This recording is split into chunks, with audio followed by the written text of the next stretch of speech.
శ్రీకరం శుభకరం నమస్తే శరణ్యే శివే సానుకంపే నమస్తే జగన్నాథే విష్ణు.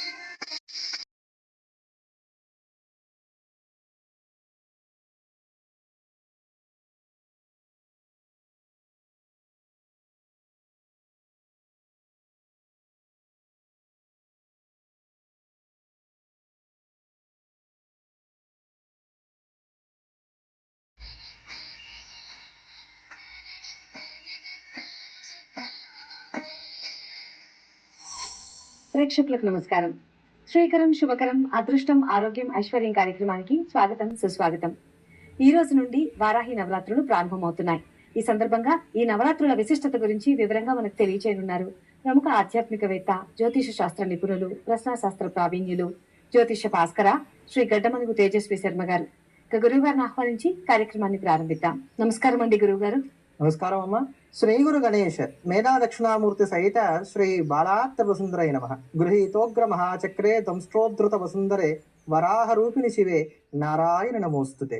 జీ తెలుగు ప్రేక్షకులకు శుభోదయం. వారాహి నవరాత్రోత్సవ శుభాకాంక్షలు. మీకు కూడా వారాహి నవరాత్రోత్సవ శుభాకాంక్షలమ్మా. మీ అందరికి కూడా వారాహి నవరాత్రోత్సవ శుభాకాంక్షలు అండి. ధన్యవాదాలు గురువు గారు.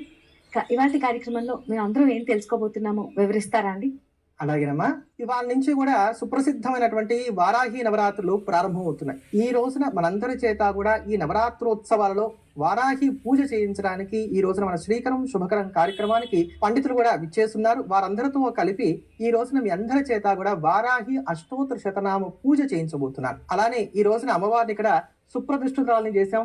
అమ్మవారిని ఎలా పూజించాలి, ఈ వారాహి నవరాత్రులు ఎలా ఆచరించాలి, అసలు వారాహి దేవిని పూజించడం వల్ల కలిగేటువంటి ప్రయోజనాలు ఏంటి, అనేకమైనటువంటి సందేహాలకి సమాధానాలతో పాటుగా స్థిరమైనటువంటి వనరులను సమకూర్చుకోవడానికి, చక్కటి ఆర్థిక స్థితిగతులను కలిగి ఉండటానికి రేపటి రోజున పాటించవలసిన పరిహారాన్ని మీ అందరికీ కూడా తెలియజేస్తాను.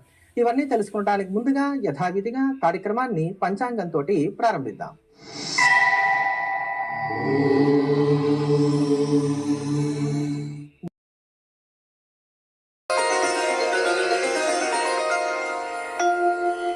ఈ రోజు నుంచి కూడా మనకి ఆషాఢ మాసం ప్రారంభమవుతోంది. చాలా మంది కూడా ఆషాఢ మాసం అంటే శూన్య మాసం అనుకుంటారు, కానీ ఈ ఆషాఢ మాసం కూడా అత్యంత ప్రధానమైన ముఖ్యమైనటువంటి మాసం. ఎవరైతే ఈ ఆషాఢ మాసం అంతా ఏకభుక్త వ్రతాచరణ చేస్తారో వారికి ధనధాన్యాభివృద్ధి కలుగుతుందని, సంతానం కలుగుతుందని చెప్పని ధర్మశాస్త్రం మనకి తెలియజేస్తోంది. ఈ ఆషాఢ మాసం అంతా కూడా వామన ప్రీతిగా ఎవరైతే గనక గొడుగును, ఉప్పును, ఉసిరికాయను వాటిని దానంగా ఇస్తారో వారందరికీ కూడా వామనానుగ్రహం చేత అభీష్ట సిద్ధి కలుగుతుందని చెప్పని ప్రతీతి. అలానే ఈ ఆషాఢ మాసంలో ఎవరైతే గనక ప్రతినిత్యం శివార్చన చేస్తారో వారికి 3 వేళలా కూడా పరమేశ్వరుని 6 మాసాల పాటు పూజిస్తే ఎంత పుణ్యం కలుగుతుందో అంత పుణ్యం కలుగుతుందని చెప్పని ప్రతీతి. ఈ మాసంలో చేసేటువంటి దేవీ పూజ సమస్తమైనటువంటి దోషాలను కూడా తొలగిస్తుంది. అంతేగాక ఈ ఆషాఢ మాసంలో వచ్చేటువంటి నవరాత్రుల్ని మనం వారాహి నవరాత్రులుగా, వారాహిదేవి యొక్క ప్రధాన శక్తి మనందరికీ కూడా లభించాలని చెప్పని జరుపుకుంటూ ఉంటాం. మనకున్నటువంటి కష్టాలన్నీ కూడా తొలగించాల్సిందిగా అమ్మవారిని ప్రార్థన చేస్తూ ఈ రోజున అమ్మవారిని చక్కగా పూజించుకుందాం, తరిద్దాం. గురువుగారు, ఈ రోజుకున్న విశిష్టతల గురించి వివరంగా తెలియజేసినందుకు ధన్యవాదాలండి. ఇక ఇవాళ దిన ఫలితాలు, పరిహారాల గురించి వివరిస్తారా? అలాగేనమ్మా. ముందుగా మేషరాశి. మేషరాశిలో ఉన్నటువంటి స్త్రీ పురుషులు ఈ రోజు క్రయ విక్రయాల మీద ఎక్కువగా దృష్టిని సారిస్తారు. నూతన ఉద్యోగ ప్రయత్నాలు కూడా కలిసి వస్తాయి. అలానే మీ శత్రువుల్ని కనిపెట్టగలుగుతారు, వారి మీద చక్కగా ఫిర్యాదులు చేయగలుగుతారు. న్యాయపరమైనటువంటి అంశాలు కూడా యోగిస్తున్నాయి. బంధుమిత్రుల యొక్క సహాయ సహకారాలు కూడా కలిసి వస్తున్నాయి. వృత్తి, ఉద్యోగ, వ్యాపారాలు కూడా సజావుగా సాగుతున్నాయి. మొత్తం మీద రోజంతా బాగా బిజీగా ఉంటారు. అనుకూలమైనటువంటి ఫలితాలను సొంతం చేసుకుంటారు. ఈ రోజు మీరు ధరించకూడని రంగు గులాబీ రంగు. తదుపరి వృషభ రాశి. వృషభ రాశిలో ఉన్నటువంటి స్త్రీ పురుషులు ఈ రోజు ఖర్చుల విషయంలో జాగ్రత్తగా ఉండాలి. వృధా ఖర్చులు ఉండడానికి అవకాశాలు ఎక్కువగా గోచరిస్తున్నాయి. రోజు వారి పనులు అయినప్పటికీ కూడా అలసట ఎక్కువగా ఉంటుంది. విద్యార్థులు కూడా శ్రద్ధలోపం అనేటువంటిది ఉంటుంది. చెయ్యాలి అన్నట్టుగా మొక్కుబడిగా పనులు చేస్తారే తప్ప మనసు పెట్టి చేయడానికి అవకాశాలు తక్కువగా ఉన్నాయి. ఈ రోజు మీరు ధరించకూడని రంగులు ముదురు రంగులు. తదుపరి మిథున రాశి. మిథున రాశిలో ఉన్నటువంటి స్త్రీ పురుషులకు ఈ రోజు అన్ని విధాల కాలం అనుకూలంగా ఉంది. స్వయంకృత అపరాధాలు చోటు చేసుకున్నంత వరకు ఎక్కడా ఎటువంటి ఇబ్బందులు కూడా లేవు. వాహన యోగాన్ని కూడా గ్రహస్థితి సూచిస్తోంది. నూతనమైనటువంటి కోచింగ్స్ లో జాయిన్ అవ్వడానికి, ఫారెన్ లాంగ్వేజెస్ నేర్చుకోవడానికి, నూతన ఉద్యోగ ప్రయత్నాలు చేయడానికి, మీకు రావాల్సినటువంటి ధనాన్ని వసూలు చేసుకోవడానికి గాను చేసేటువంటి ప్రయత్నాలకు, విద్యాపరమైనటువంటి అంశాలకు ఈ రోజు ఉన్నటువంటి గ్రహగతులు చాలా చక్కగా సహకరిస్తున్నాయి. ఇష్టమైనటువంటి ఆహారాన్ని స్వీకరించగలుగుతారు. ఈ రోజు మీరు ధరించకూడని రంగు నలుపు రంగు. తదుపరి కర్కాటక రాశి. కర్కాటక రాశిలో ఉన్నటువంటి స్త్రీ పురుషులకు ఈరోజు శ్రమ ఎక్కువగా ఉంటుంది. ఫలితాలు తక్కువగా ఉంటున్నాయి. అనుకునేది ఒకటి, జరిగేది మరొకటిగా ఉంటుంది. బాధ్యతలు బరువుగా పరిణమిస్తాయి. ఇష్టం లేనటువంటి పనులను మీరు శ్రమకు వచ్చి ఈ రోజున మొహమాటానికి పోయి చేయక తప్పనటువంటి స్థితిగతులు ఏర్పడుతున్నాయని చెప్పుకోవాలి. ఆరోగ్యపరమైనటువంటి అంశాల్లో కూడా కొంచెం జాగ్రత్తలు పాటించుకోవడం అనేది మంచిది. మొత్తం మీద కర్కాటక రాశి వారికి ఈ రోజు నష్టాలు అయితే లేవు కానీ కొంచెం చికాగ్గా కాలం గడవడానికి అవకాశాలు గోచరిస్తున్నాయి. ఈ రోజు మీరు ధరించకూడని రంగు ఎరుపు రంగు. గురుగారు, వారాహి అమ్మవారి రూపానికి ఉన్న విశిష్టత గురించి తెలియజేస్తామన్నారు, వివరిస్తారా అండి? తప్పకుండానమ్మా. ఒక్కొక్క దేవత యొక్క రూపానికి ఒక్కొక్క విశేషం ఉంటుంది. వారాహి అమ్మవారి యొక్క రూపాన్ని చూడండి. అమ్మవారి యొక్క ముఖం వరాహ ముఖంతో ఉంటుంది. ఈ వరాహ ముఖంతో ఉన్నప్పుడు ఆ ముట్టె ఎలా ఉంటుంది, చక్కగా ఇలా తెరిస్తే రెండుగా చీలుతూ ఉంటుంది. ఇవి యజ్ఞంలో వాడేటువంటి శుక్రవాలకి ప్రతీకగా ఉంటాయి.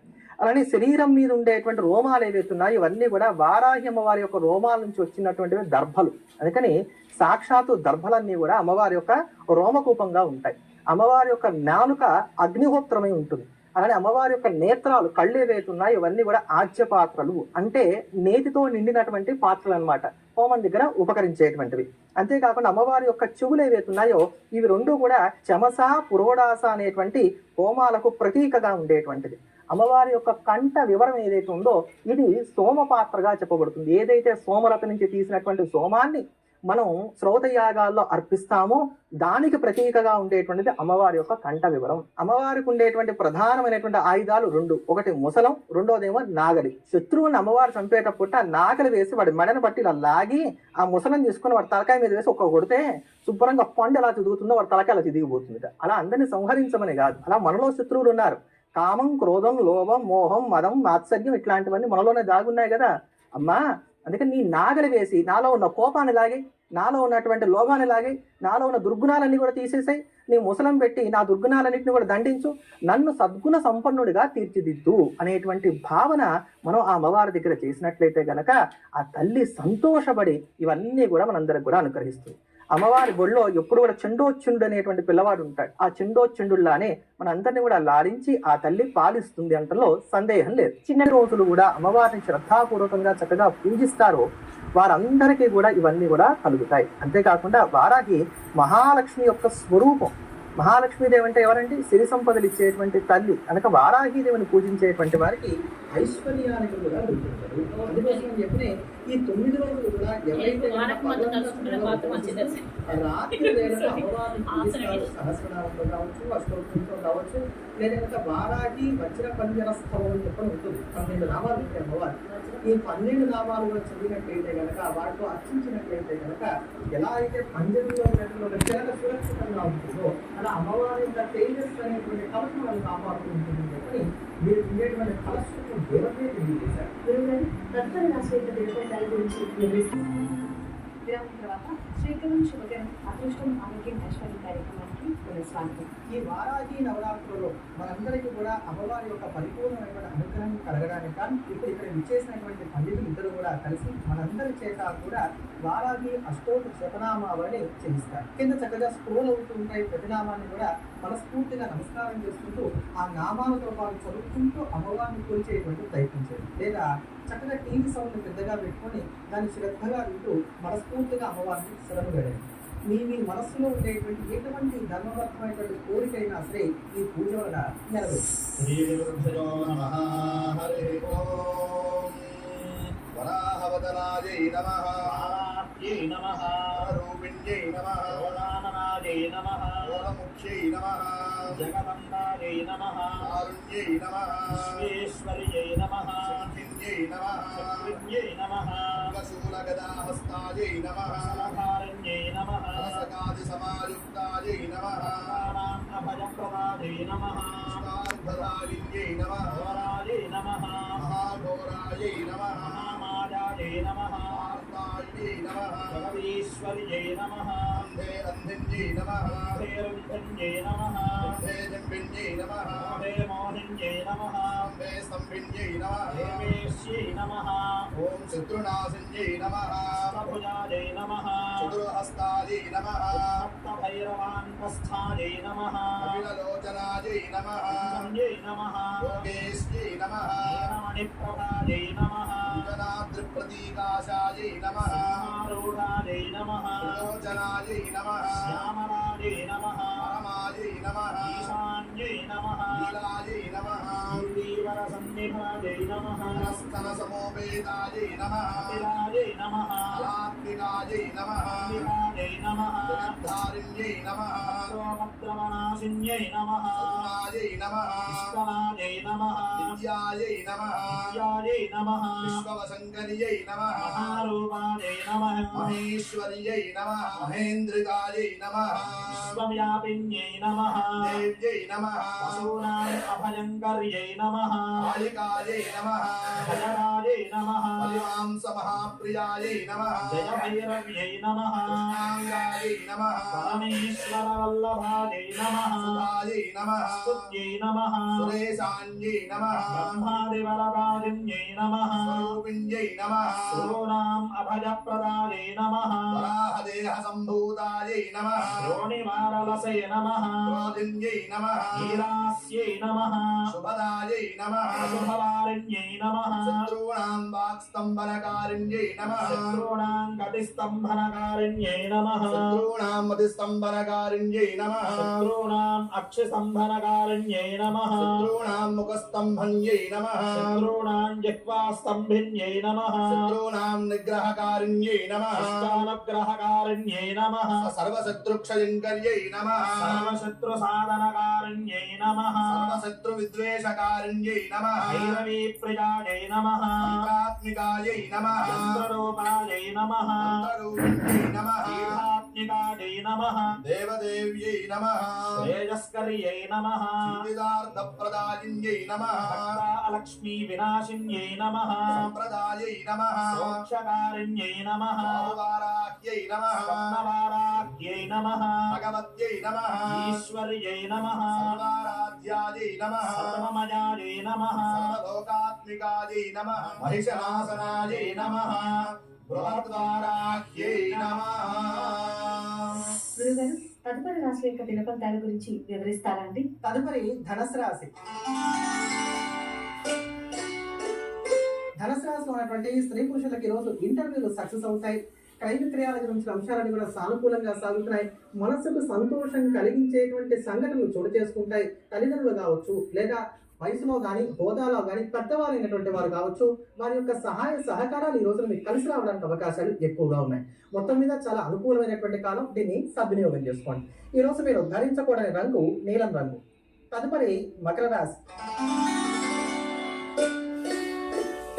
మకర రాశిలో ఉన్నటువంటి స్త్రీ పురుషులకి ఈరోజు ఆర్థిక విషయాలు చాలా అనుకూలంగా ఉన్నాయి. మీకు రావాల్సినటువంటి ధనాన్ని వసూలు చేసుకోవడానికి కావచ్చు, అప్పులు తీర్చడానికి కానీ చేసే ప్రయత్నాలు కావచ్చు, బ్యాంకు రుణాల కోసం చేసేటువంటి ప్రయత్నాలు కావచ్చు, ఇలా ఏ రూపంలో అయినప్పటికీ కూడా ఆర్థిక పరమైనటువంటి అంశాలకు ఈ రోజు ఉన్నటువంటి కాలం చాలా చక్కగా సహకరిస్తోంది. కనుక మీ ఫోకస్ అంతా దీని మీదే ఎక్కువగా పెట్టండి.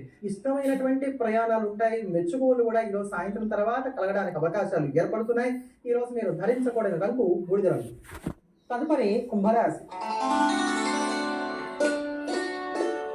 కుంభరాశిలో ఉన్నటువంటి స్త్రీ పురుషులు ఈ రోజు అనుకునేది ఒకటి, జరిగేది మరొకటిగా ఉంటుంది. వృధా ఖర్చులు ఉండడానికి అవకాశాలు ఎక్కువగా ఉన్నాయి. బంధుమిత్రులతోటి ఈ రోజున పెద్దగా సరిపడదని చెప్పనే చెప్పుకోవచ్చు. వృత్తి, ఉద్యోగ, వ్యాపారాల పరంగా కూడా కాస్త చికాగ్గా నసగా ఉండేటువంటి కాలంగా ఉంటుంది. వేళకు సరైనటువంటి నిద్రాహారం ఉండేటువంటి విధంగా జాగ్రత్తలు తీసుకోవడం అనేది మంచిది. ఈ రోజు మీరు ధరించకూడని రంగు ఆరెంజ్ కలర్. తదుపరి మీనరాశి. మీనరాశిలో ఉన్నటువంటి స్త్రీ పురుషులు ఈ రోజు ఏ పని చేద్దాం అనుకున్నప్పటికీ కూడా ఆటంకాలు ఎక్కువగా ఉంటాయి. ఆర్థికంగా కావచ్చు, ఆరోగ్యపరంగా కావచ్చు, ఈ రోజున ఒడిదుడుకులు బాగా ఎక్కువగా ఉండడానికి అవకాశాలు ఏర్పడుతున్నాయి. శత్రుబలం పెరిగేటువంటి రోజు, దృష్టి దోషాలు కూడా కొంచెం ఎక్కువగా ఉంటాయి. విద్యార్థులు కూడా శ్రద్ధ తగ్గుతుంది. సౌకర్యాలు కొరత ఏర్పడుతుంది. ప్రయాణాలు విసుగును పుట్టిస్తాయి. ఈ రోజు మీరు ధరించకూడని రంగు కాఫీపొడి రంగు. 12 రాశుల వారు ఈ రోజున వారాహి నవరాత్రుల సందర్భంగా పరిహారంగా దుర్గా అమ్మవారిని పూజించడం మంచిది.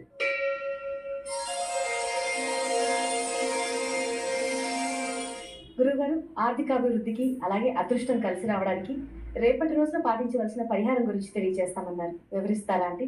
అలాగేనమ్మా, రేపు మనకి తొలి శుక్రవారం వస్తోంది. పైగా ఆషాఢ నవరాత్రుల్లో వస్తున్నటువంటి శుక్రవారం చాలా విశేషం. అమ్మవారికి సంబంధించినటువంటి ఏ పరిహారం ప్రారంభం చేసినా సరే రేపటి రోజున సత్వరమై వేగవంతమైనటువంటి ఫలితాలు లభిస్తుంది. అందుకని చెప్పి రేపటి నుంచి ప్రారంభం చేసి 21 శుక్రవారాల పాటు ప్రతి శుక్రవారం కూడా సాయంత్రం వేళ లక్ష్మీ అమ్మవారి యొక్క పటానికి చక్కగా గంధం కుంకుమతోటి అలంకారం చేసి అమ్మవారి దగ్గర ఆవునేతోటి దీపారాధన చేసి చందనపు సువాసన వచ్చేటువంటి శాండిల్ స్మెల్ వచ్చేటువంటి అగరవత్తులు ఏవైతే ఉంటాయి వీటి 5 సంఖ్యలో వెలిగించండి. ఈ 5 సంఖ్యలో వెలిగించిన తర్వాత మీకు తోచినటువంటి ప్రకారంగా అమ్మవారికి పూజ చేసుకోండి. మీకు ఎలా వస్తే అలా చక్కగా పూజ చేసుకోండి. పూజ చేసుకున్నాక తెలుపు రంగు స్వీట్స్ తో పాటుగా ఎల్లో కలర్ లో ఉండేటువంటి మనకి ఏవైతే శనగపిండితో చేస్తారో అటువంటి స్వీట్స్ ను కూడా అమ్మవారికి చక్కగా నైవేద్యంగా సమర్పించండి. తెలుపు రంగులో ఉండే మిఠాయిలు అలానే శనగపిండితో చేసిన మిఠాయిలు కూడా అమ్మవారికి నైవేద్యంగా సమర్పించండి. ఇప్పుడు ఒక స్ఫటికమాలతోటి అవకాశం ఉంటే స్ఫటికమాల, అవకాశం లేకపోతే ఎలా అయినా పర్వాలేదు. దుర్గే స్మృత హరసి భీతి మశేష జంతోః స్వస్థై స్మృతామతిమతీవ శుభాన్ దదాసి దారిద్ర్య దుఃఖ వైహారిణి కాత్వదన్య సర్వోపకారకరణాయ సదాత్ర చిత్త అనేటువంటి ఈ మంత్రాన్ని జపం చేయండి. దుర్గా సప్తశ్లోకిలో ఉండేటువంటి 2వ శ్లోకం. దీన్ని చక్కగా అందులో చూసుకొని ఇలా ప్రతి శుక్రవారం కూడా సాయంత్రం వేళ దీన్ని 108 సార్లుగా కానీ అంతకన్నా ఎక్కువగా మీ ఇష్టం, మీరు ఎంతైనా జపం చేయొచ్చు. 200, 300, 400, 500, 1000 సార్లు ఎంత చేస్తే అంత మంచి ఫలితాన్ని మీరు పొందగలుగుతారు. 1000 సార్లు చేస్తే మాత్రం చాలా అద్భుతమైనటువంటి ఫలితాలు వస్తాయి. అంటే ఒక వారం ఒక సంఖ్యలో, 2వ వారం 2వ సంఖ్యలో అలా చేయకండి. మొదటి వారం 1000 సార్లు చేస్తే ప్రతిసారి 1000 సార్లు, మొదటి వారం 500 సార్లు చేస్తే ప్రతిసారి 500 సార్లు అలా చేయండి. 21 వారాలు అయిపోయే పాటికి మీకు ఉన్నటువంటి ఆర్థిక సమస్య మరిన్ని అంశాలతో మళ్ళీ కలుసుకుందాం. అందాక సెలవు మరి. నమస్కారం.